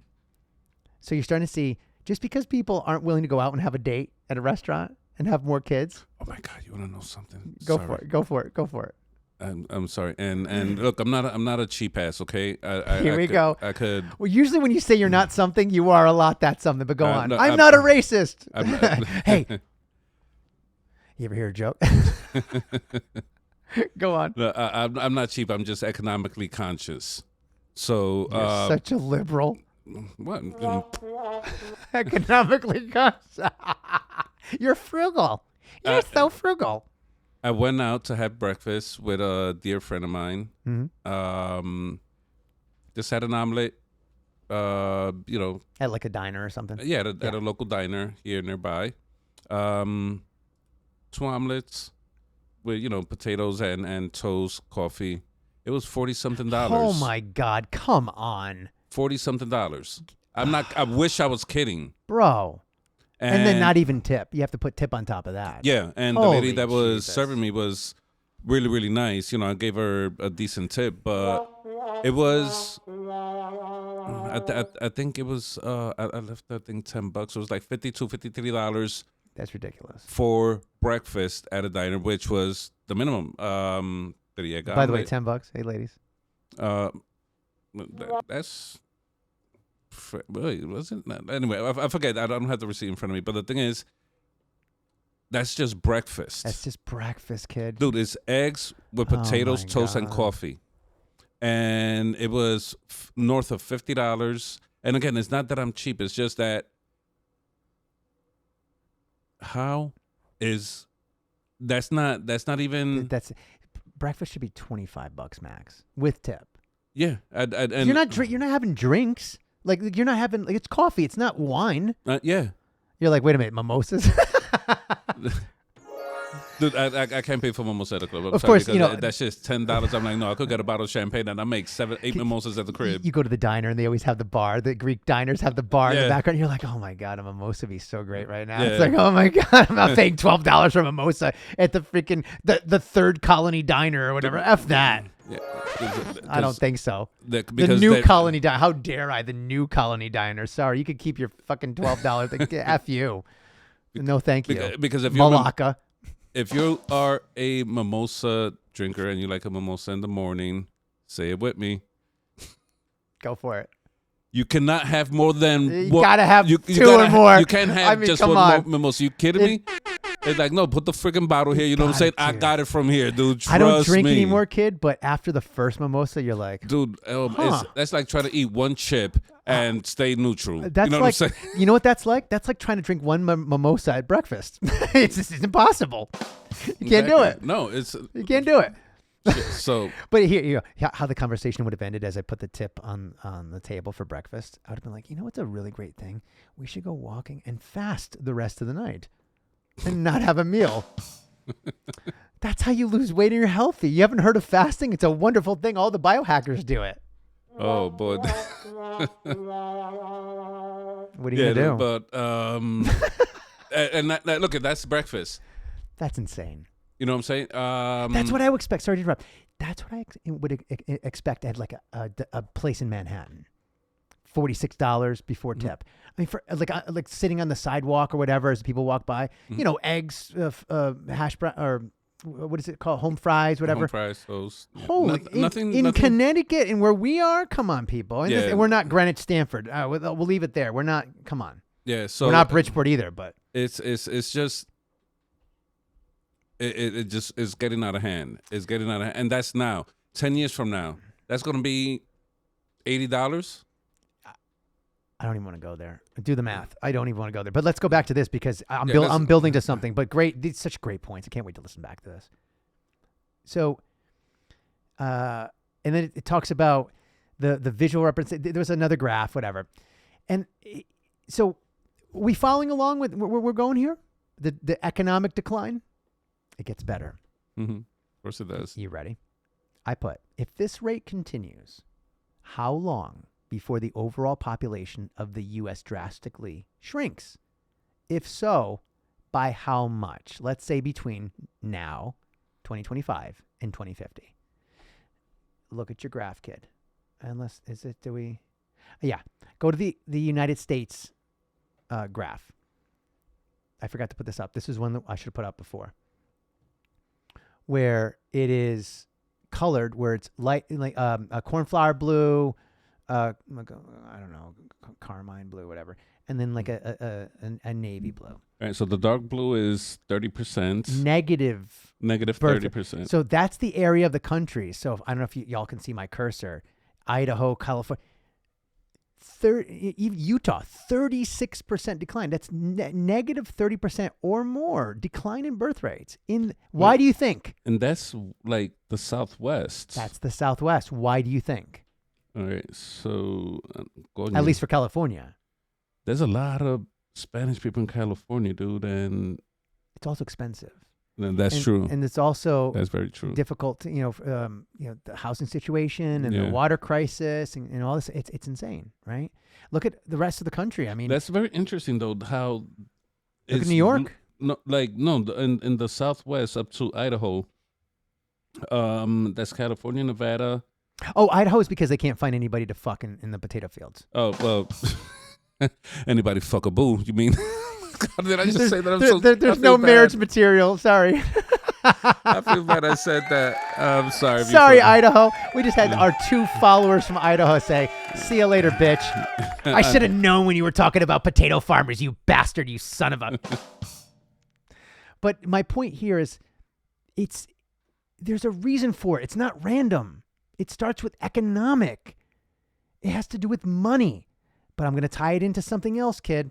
It's going to get worse. Loco, pero are you noticing that the Northeast, where we are, the Southeast, yep. So and I'm sorry, like Texas, it's a pretty significant decline in birth rate, 20% or more,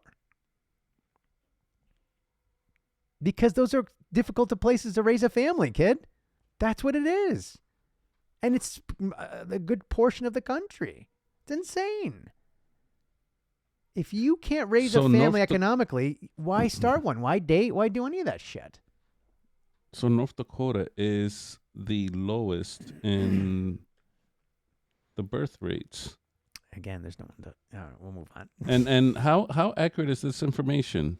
This is being pulled from Centers for Disease Control. I mean, I could see where BLS.gov, all these different, like it should say on there. I forget where it's pulled from, but ChatGPT pulls it from legitimate sites that either it's .gov, it's .org, it's funded by government or whatever to give data, because that data is important for businesses need to know that so they know where to build a factory. They're not going to build a big megalopolis of a factory in a place where the declining birth rate is negative 30. You're not going to Utah if you're going to struggle to get a good workforce. You might take that data and build that factory in a place where it's going up. Or if you're a fruit company and you got some land in Texas and you get some immigrants coming over the border, ...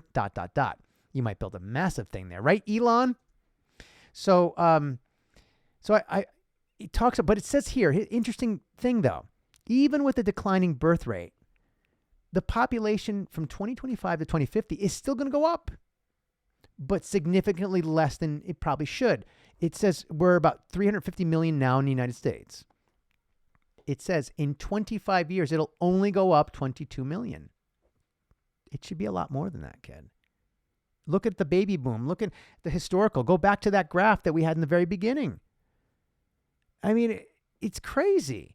Because you look at the United States population, I think in 1920 was like 100 million or 50 million or something. It just skyrocketed in 100 years because of, better medicine, technology, jobs, all sorts of stuff. And now it's we're plateauing already. We're plateauing. It gets better. I got to move this along. Potential for population decline. Without immigration, here we go, people.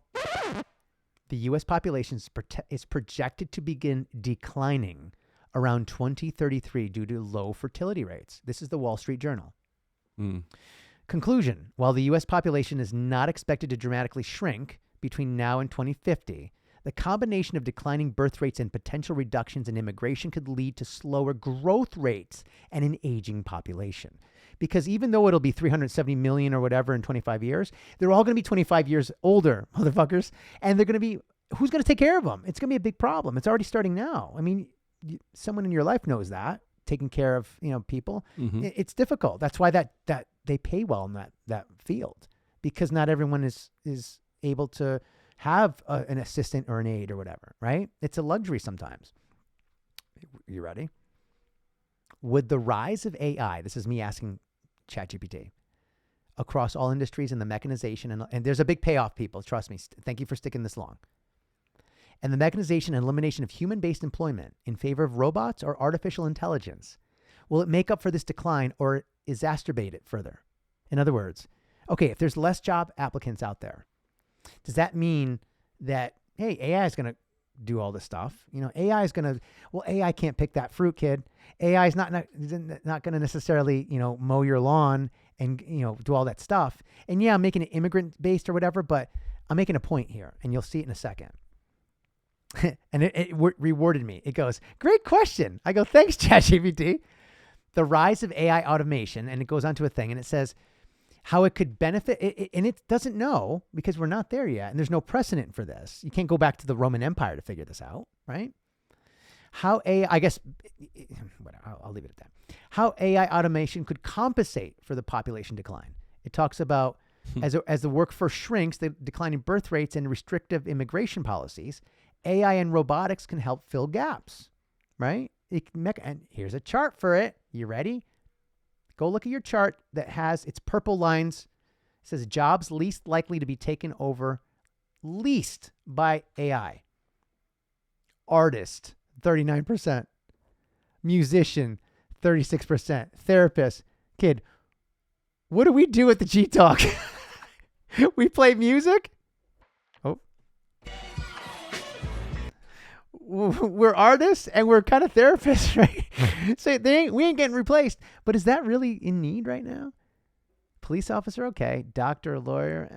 I would like to see the jobs that could be taken over by AI. But here's the thing. Yeah, I have that graph somewhere. But even then, it's only 21% chance. The police, everything else that's not on that list that's essential could be taken over by robotics and mechanized and all. No plants need humans to build cars, to build the iPhones, none of that stuff. There's a lot of stuff missing from that graph, kid. Mm-hmm. And I think even lawyers, I think the law is going to change. I think that graph is incorrect in some cases with the doctors and lawyers. You're going to have a rise, and even therapists, of AI therapy and AI law. It's already happening now. You could go online. I was going to say, you can do it already because this thing is recognizing your patterns. Absolutely. So with the words that you choose to put in there, it could possibly or potentially identify your emotions. Absolutely. And then come back to you with, grabbing the information out there and producing a response that you need to and want to hear. Yeah, right? and it could be very beneficial. Here's how it could exacerbate the problem. Job displacement without population growth. If AI replaces too many jobs too quickly, this is a very key point, and this is where this tips over to the next thing. Here's the payoff is coming soon. Fewer employment opportunities could lead to economic stagnation, lower consumer spending, and greater inequality. The haves and the have-nots. If all these powerful companies are using AI to make boatloads of profit, because they don't need workers anymore. F it. Yeah. Let the government figure out universal basic income, basically, welfare for all, right? Let them figure that shit out. We are trillion-dollar companies. We've got all the money power. Fuck their freedom, right? That's where the inequality starts. And that's AI's picking up on that. It already is telling you this. Weaken economic demand. Less people buying stuff. Social and political disruptions. Here we go, kid. You ready? And automation, as automation eliminates traditional jobs, government may struggle to implement policies like universal basic income, UBI, what I just talked about, or reskilling programs fast enough to prevent social instability. People won't have, where are they going to get the money, kid? All the basic jobs, like even what we do, pick things up, put things down at the grocery store, is going to be automated. They're not going to need us to even ring the shit. It's going to be one person sitting there the entire day making sure that this stuff is working, and that's it. So where are we going to get paid? And it talks about, this is funny, final takeaway, AI and automation will likely soften the blow for a shrinking workforce, but won't completely replace the need for sustainable population. If birth rates and immigration continue to decline, in other words, the same bullshit that's going on now in government and with people not dating and having fun and deciding to shack up, long-term economic stagnation is still a major risk, even with AI. Would love to discuss this in a Gtalk episode. There's a lot to unpack. That's from the AI. And now you're talking about it. I told you. Thanks, kid. How is Frankie dealing with it? I don't know. How are you dealing with it? I don't know. Juan he's way too comfortable today. I don't want to put my foot in my mouth. Okay, go away. Move. All right. So I put, yeah, there is. I feel like it's a fabulous topic for me and Frankie to discuss. You've done a fantastic job creating an easy to comprehend summation of the potential problems and solutions. Thank you. Okay, shh. Or better yet, simply put, the positives and negatives of this potential scenario. That sounds like an amazing discussion. Okay, whatever. He goes on to talk about the complex, whatever. All right, and then it comes up with the different things. And here's the thing. I'm going to scroll down. I put, can you please provide an easy to understand graph that shows the makeup of the United States population in terms of race over the next 25 years? Frankie, Exhibit C, go to the one that has two columns that are colors, orange, light blue, and indigo. That one? On the left, I have it on the screen for everybody to see. Please, again, if you're listening, go see this. On the left is a I guess a bar, a tower from 2010. 310 million people in this country. 5% orange or Asian, 12% black non-Hispanic. So, you're not talking about black Dominican, things like that. 16% Hispanic and 65% white. Frank, quick quiz. Who is the majority race, not the dominant race, as someone in Washington was accused of, one of Trump's top aides, or someone saying the white dominant race? Who is the majority in 2010 on that graph? White people. 65% white. Mm-hmm. Judges? Yes. What about in 2050, kid? 439 million. What if I say this? Combine the 8% Asian and orange, the 12% black non-Hispanic, which is not changing much. Hey, my friends, that's bad. Your birth rate is also low. 30% Hispanic, kid. Add up 8 plus 12 plus 30. What do you get? Yeah, that's 50%. It's 54% non-white. The country, for the first time in its history, will be more non-white than white. That's going to scare some. You ready? What I want to say. Some MAGA people, some Trumpies. Yeah, some people, that participate in. Let's just leave it at that. We'll leave it at that. Yeah. It could freak some people out. It shouldn't, but it will. It's been freaking them out forever. That's their freaking cause. That's why they do all this And shit. here's the thing. There's a historical precedence for this. We're about to get into it. This is the payoff. And it goes through a very nice summation of year over year and all this stuff. Key takeaways that non-Hispanic whites projected to decrease from 57.8% in 2025 to 46 and so forth and so forth. I then ask, I go, wow, that is surprising. I could only imagine what that trend will do to race relations. Are you there yet? Shh, I am. Oh, Juan's Well, trying to get his foot in the I door. am so excited about this. Are you? Yes, go. Race relations in this country during that time period, it might get ugly, right? You're absolutely right. Okay, go away. It goes, you're absolutely right. These demographic shifts will have major implications for race relations in the U.S. And while they could lead to increased diversity and inclusion, no, they won't, because thanks, Trump, there's no diversity and inclusion anymore. They fought it. You're already seeing it happen. They don't want, the Trump administration doesn't want diversity and inclusion. They don't want to talk about it. They actually are firing people in February of 2025 for this shit. Oh, you saw that he does not recognize Black History Month anymore And and nothing. all this shit. Nothing. And listen, I have conflicted feelings about DEI and how it was administered in the corporate world. By the way, I have 20 minutes. In the corporate world where I was in, banking world, they handled it like shit. Mm-hmm. You can't force me to sit through, or my team to sit through, a DEI thing run by a beautiful individual, but I mean on a Zoom and then go, so it was great, right? What'd you learn from it? And it's like, bitch, it was okay. And some of my staff didn't like it. They didn't like it at all. They thought, listen, it makes me feel uncomfortable. Like, why do I have to learn about this? I don't want to learn about this. And listen, Frank, we talked about this in another pod, and I don't want to go there because we have more to do here, and I'm about to drop the bomb in a second. If people want to hang out with their own kind, go ahead. But wouldn't you agree, I'll give you a second to respond in a second, that there's greater in this experience called life?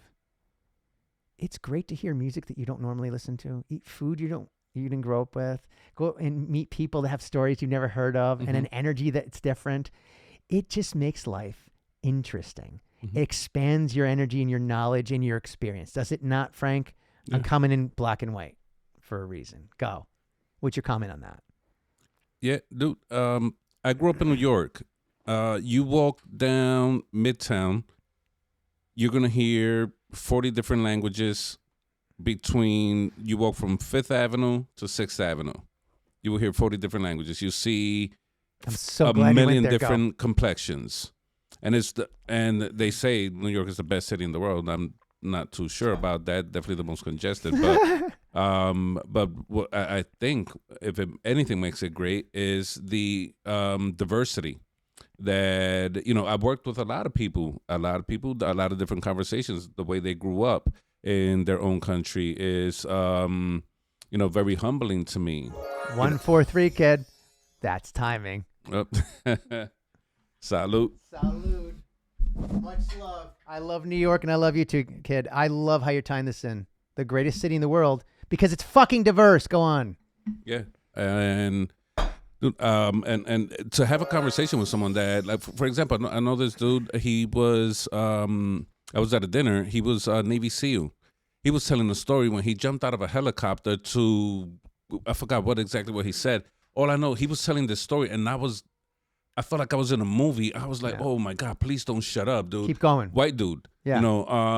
It was amazing I was honored to shake his hand. And to sorry to interrupt, to experience a story from someone you never would have met if you stuck with your own kind. Yeah. Yeah. And I'm not trying to preach, but come on, people. What the fuck are we talking about here? Dude, is to learn anything is a productive day. Any day you learn, I forgot who said it, and this is a famous quote. You just said it. Go on. A day that you don't learn nothing is a wasted day. Completely wasted. So, and what's the best way to learn? Hanging out with other different people. I mean, come on. You know what I'm saying? As long as they're cool, you know what I'm saying? Don't hang out with assholes because you don't learn how to be an asshole. Trust me, I grew up with a lot of them. But not to move you along, but finish your thought, and then we got 15 minutes. We so, got 15 yeah. minutes. Go to I'm about to drop the bomb in a second. All right, so People are like, so that's you've been the saying thing. that for 20 minutes. Trust me. It's the diversity is beautiful. It's beautiful. We're all God's creatures. Yes. You know, and we're supposed to get along. So let's keep going. Let's keep going. Potential challenges in areas of conflict. Fear of losing dominance. That Here sounds we very go. specific. As non-Hispanic whites approach minority status projected by 2045, 20 years. Mm-hmm. Within our lifetimes, God willing, some groups may feel a loss of political, cultural, economic power. I can say it's happening right now. Mm-hmm. That's why there's a certain project at a certain year. Yeah. Full freaking 20 years force. ahead of time. This could fuel racial resentment, nationalistic movements, and and stricter immigration policies. Could? Similar to what we've seen in recent years, political and social polarization, racial demographic shifts will likely reshape U.S. Likely? Political potentially leading to more division along racial... Potentially? Potentially? Am I not dropping the fucking bomb right now? Was it worth it, people? Backlash against immigration and diversity policies. Thanks, AI. You're welcome. The rising Hispanic and Asian populations. Asian? You mean like, say it with me. China? AI is great. May increase tensions over political movements against multiculturalism or diversity programs could intensify, leading to more cultural clashes. Leaning? Dude, we're bent over at this. I mean, potential for racial clashes and extremism. Dude, I just love how you say all the verbs. we've already seen a rise in even AI is like, wait a minute. We've already seen a rise in racial extremism in response to social justice movements. I got to move this along. If racial fears are there could be an increase in hate. There could be. This is awesome. Voter suppression efforts. Efforts? Look, people are concerned about voting. Are you ready? I mean, for fuck's sake, this is coming together better. You're doing a great job. Alex, I'm calling him Alex now. Alejandro, go away. Yeah, you can call. No, Pat, go away. No, Super Bowl weekend this weekend. I know, yeah. By the way, I hope KC loses, but they won't. They're going to win. Thanks, NFL. Yo, Juan, no, leave him. Leave that motherfucker over there. Let's move along. I mean, this is insane. All right, reasons for optimism. Oh, okay. Let's see what you got. Younger generations are more racially open. Thanks, TikTok. Millennials and Gen Zs are most racially diverse generations in U.S. history and generally more accepted. Generally? I don't think so. As they gain political and economic power, they could lead to a push towards racial harmony and equity. They could? All these old fucks in Washington? Businesses and institutions will have to adapt. They'll have to.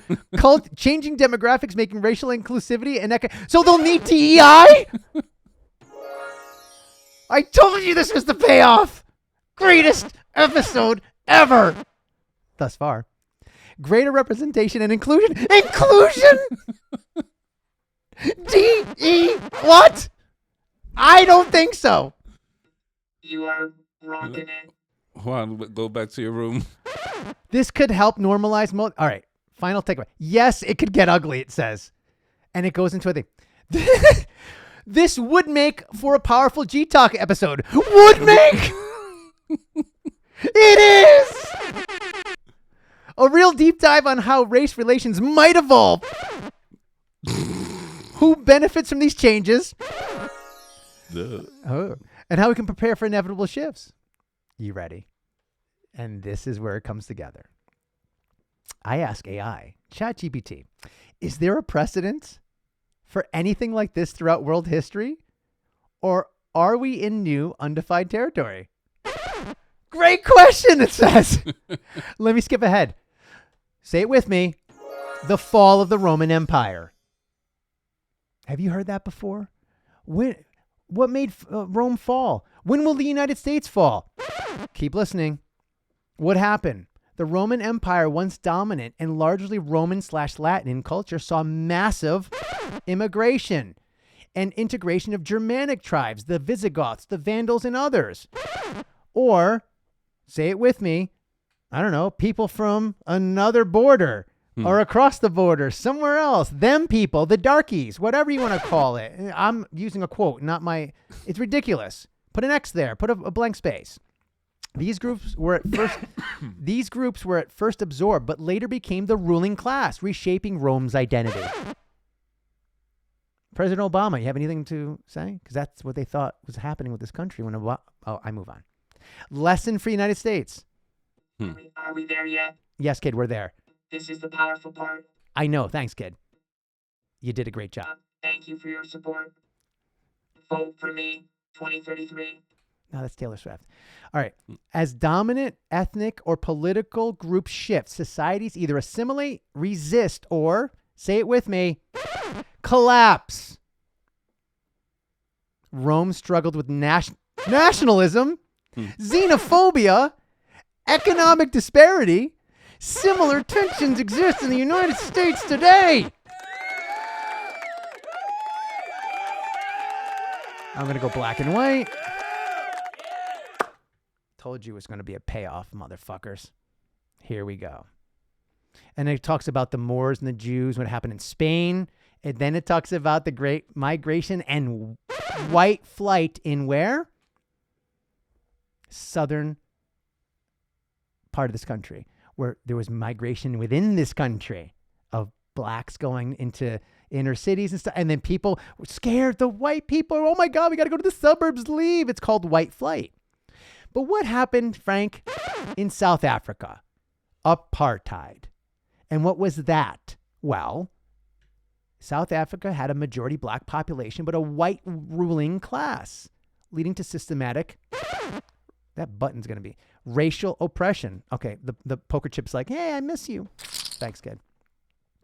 As black population grew politically and economically empowered, like Nelson Mandela and all of them, the ruling class doubled down on segregation policies, leading to decades of unrest. Lesson for the United States. This is the cum shot. How dare you? Nobody's listening. No, they're not. If the majority-minority shift in America leads to oppressive policies rather than inclusion, it could fuel social instability and, say it with me, racial conflicts. Oh, we never had racial conflicts here. Never. The key lesson is that attempting to suppress demographic change rarely ends peacefully. I got 8 minutes. This is perfect timing. Are we in new territory? Never before, I'm going to skip to number 2. Never before, according to AI, has a global superpower experienced such rapid racial and cultural shift within a democracy. If we had it, right, Ben Franklin? Or is it whoever said it? If we can keep it. The U.S. has unique factors, technology, AI. You rang. Thanks, kid. Globalization that makes modern challenge without a clear historical playbook. Final takeaway. Not yet, guys. History shows that demographic shifts can lead to both innovation and conflict. Right, Elon? The way the U.S. handles immigration, racial tensions, economic restructuring, and AI-driven employment changes and AI-driven employment changes will determine whether this transition is smooth or chaotic. Which way would you bet, kid? If history is any guide, resistance to change often leads to collapse or violence, while adaptation leads to prosperity. I'll have AI read the rest. This would be a groundbreaking discussion for Gtalk. You could compare historical transitions to what's happening now and predict potential outcomes. Let me know if you need anything else for this episode. By the way, it was fucking fabulous. Thanks, guys. You are fabulous, kid.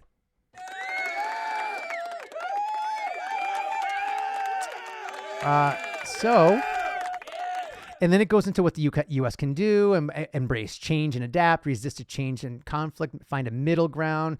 why this discussion matters. I'll end on this, and then we'll end on us. 5 minutes we'll have. Your audience, especially men 40 and over, starting over after trauma and life changes, need to be part of this conversation. They're living through these shifts right now and trying to understand what it means for their future, their jobs, and their families. Not preaching. The truth is the truth, whether we say it or not, Frankie, so we should say it. Of course. I say go for it, AI says. This might be one of your most insightful, insightful and game-changing episodes or discussions yet. Let me know how I can help, whether it's refining, talking, but you're good. Okay, kid. I go to you. We got 5 minutes. What do you think about that? I mean, was it worth the payoff? Bro, I'm going to have to watch this at least a few times. Wow, right? Because that was a lot of information and Woo! at a very fast pace. Let's and go. I'm glad this was recorded. Are we on mute? No. Okay. No, just want to make sure that we were not Oh, on no. Can you Dude, imagine? Oh, my God. there was no way we could be able to do this shit again. Oh, my God. But go on. I mean, seriously, kid. How amazing was that? Did I build up to it? I mean, it took a little while because we were having fun, but was it not worth the payoff? It's better than I expected. Yeah, the shorts on this are going to be amazing. You won't sleep tonight. I've already thought of 40 shorts. You're going to be fine. You're welcome. Thanks, kid. Okay, we got to see if Juan has a cousin, like a female cousin or something, you know what I'm saying? Her name is Juanita. She's hot. Okay, my cousin's name is Juanita. Okay, we got to figure something else. Anyway. She's an old model. She doesn't have the cooling system that I do. Get it? Go on. Yeah, Go dude, on. Yeah, I gotta watch this again because all this information is accurate, and not only accurate on paper here with reputable sources, but also in real life as I see it in my eyes. You were living this, right? Yeah, I'm dead in the middle of this shit, and I'm watching videos, real life videos from people that are posting, and it's very, very overwhelming here in this town that we live in. That is not a big town. Crazy, right? My son's girlfriend, her school was raided. Oh my God. Here we go. They had her up against the wall, and she's a citizen. And I didn't get the full story, but my son called, texted me. He was like, "Yo, this happened and this is going on," and I was. Quick question. Go for it. What's my name? Oh, that's a great way to end it. Let's go. I might have messed this up, but here's mine. You ready? Ja. Taking life one pull-up at a time. Hell yeah. I like that. I think I messed this one up on you, but Frankie. Otro set para las damas. Another set for the ladies. I know I messed it up, but I was going to say you're doing another set for the ladies. Oh, my God, I'm so excited. We got about a minute to go. Kid, fuck. Yeah. Does your brain hurt? I feel great. I'm tingling right now because it was so funny. We're back, baby. Dude, We're back. And if you was here, if this was a live audience, they'll be laughing their asses. The comments will be. Brrr. Oh my God, that was a lot of fun, dude. Boom! Yeah. I got to tell you, woohoo! It's funny because as I'm building towards it, I'm like, oh man, this is gonna hit. If there's an episode, kid, this one, dude. If people please share this. If you made it this far, fuck yeah, share this, talk about it. I'm gonna clip the shit out of this. Yeah, this easily 40 clips easily. Dude, this went 2 hours, right? Oh, dude. It's 1:58:41. I got to end this in about a minute. All right, so you got the last 60 seconds, kid. Go for it. I'll take a little bit of it, but all right. So Gtalk, all right. We took a couple of weeks off. We came back, and not only did we talk about rebuilding ourselves and being the best version and healing and everything, we also talk about real life current shit. And my man Ja over here did an amazing job. So I just wanna, you know what I'm saying? That right was, back at you, bro. This was freaking awesome. I cannot wait to listen to this. You're good. You are very good. That's why you are who you are. Boom! Let's go, baby. See you again. See you next week. Salud.